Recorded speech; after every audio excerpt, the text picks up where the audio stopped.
আসসালামু আলাইকুম প্রিয় দর্শকবৃন্দু। আজকে ঢাকা দিয়ে বরিশাল লঞ্চে যাওয়ার সময় আমাদের ঠিক পাশ থেকে একটা লঞ্চ যাইতেছে। দেখেন আপনার কি পরিমাণ যে সুন্দর লাগতেছে, এক কথা এটা বইলে বোঝানোর মতো না।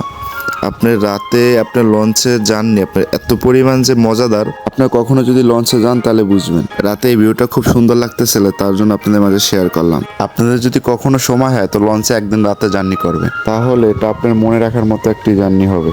আর আপনাদের কাছে যদি ভিডিওটা ভালো লেগে থাকে তো ভিডিওটা লাইক, কমেন্ট, সাবস্ক্রাইব করে চ্যানেলের সাথেই থাকেন। ধন্যবাদ সবাইকে। আর আপনারা ভিডিওটা সম্পূর্ণ দেখতে থাকেন, আশা করি খুব ভালো লাগবে আপনাদের কাছে।